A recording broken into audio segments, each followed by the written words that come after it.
Now let's move on to this economic data that came out today. Now the Treasurer Jim Chalmers and the RBA Governor Philip Lowe, they both fronted the media today to give their take on yet another rate rise. We've seen the 12th rate rise this week. This comes also as new figures released today shows that the economy grew by just 0.2% in the first 3 months of this year. Steve, this is so damaging. This is so worrying. This is the slowest economic growth since the COVID lockdown, since the September 2021 quarter. And, you know, the question is now, is Philip Lowe able to get inflation under control? We've had 12 rate rises. Inflation is still high. Economists are really concerned that it is starting to become entrenched. Yeah, and it looks like there's a bit of a split now, doesn't there, between Treasurer Jim Chalmers and Philip Lowe. They seem to be coming at this from different directions, which is always a bad move. You need the Treasurer and the Reserve Bank Governor on the same page. I'm starting to get triggered, Sharri. I don't know about you, you're not old enough, but I'm starting to have deja vu. I'm starting to hear terms like the recession we had to have back in the Paul Keating days and the Banana Republic comments. I mean, I know we've had 12 increases in a row, and so that's taken, you know, more than a year, but this seems to have all developed really quickly in the last month or so, and you're now really starting to hear, and I listen, as you know, to a lot of talkback radio, you're starting to hear a lot of evidence of people on six-figure salaries, combined salaries, husband, wife, you know, $120,000, $130,000, $140,000, doing it really hard, having to cancel a whole lot of children's sport, having to do things that they didn't think they'd ever have to do.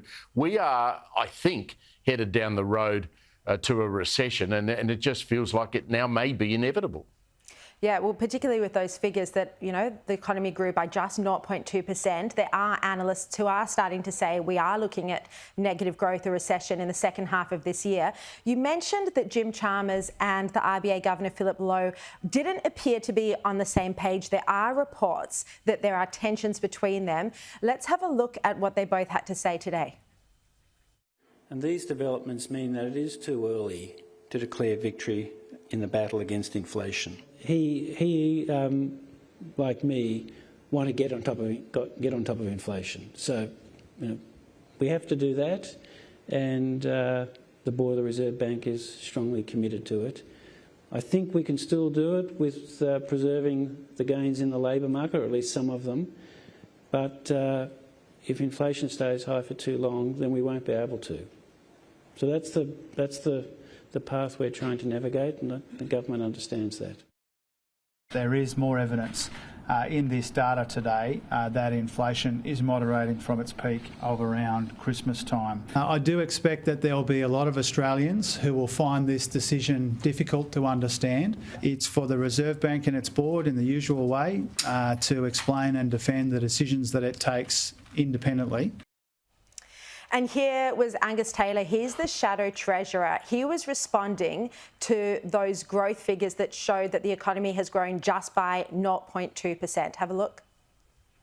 We needed a budget that was fighting inflation first. Inflation is coming from Canberra, not from the Kremlin, not from anywhere else, but it is coming as a result of a cocktail of policies that we've seen from Labor. Steve, one of the areas where there does seem to be emerging a point of difference between Philip Lowe and Jim Chalmers is the impact of wage rises. So Philip Lowe has very clearly now, first at Senate estimates last week and again today, he said wage rises even of around 4% are fine as long as the Albanese government is lifting productivity. But the government isn't lifting productivity.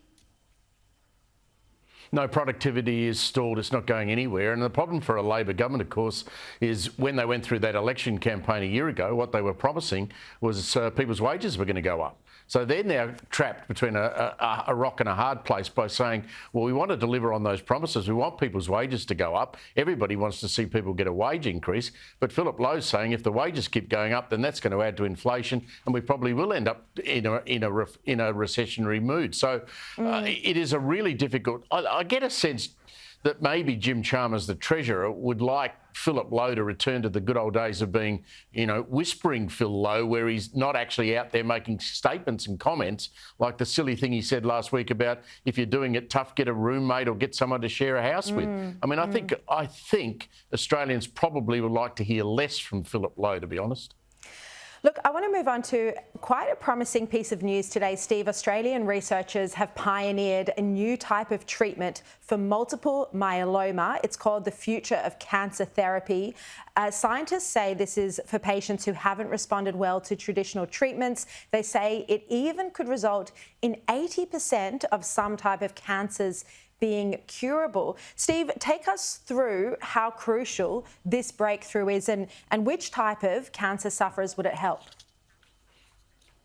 This is incredible. A lot of work's been done at the Cancer Centre at St Vincent's Private Hospital in Melbourne, and a local Melbourne radio broadcaster, Neil Mitchell's done quite a lot of work on this, and I heard a long interview he did with one of the experts in this area the other day.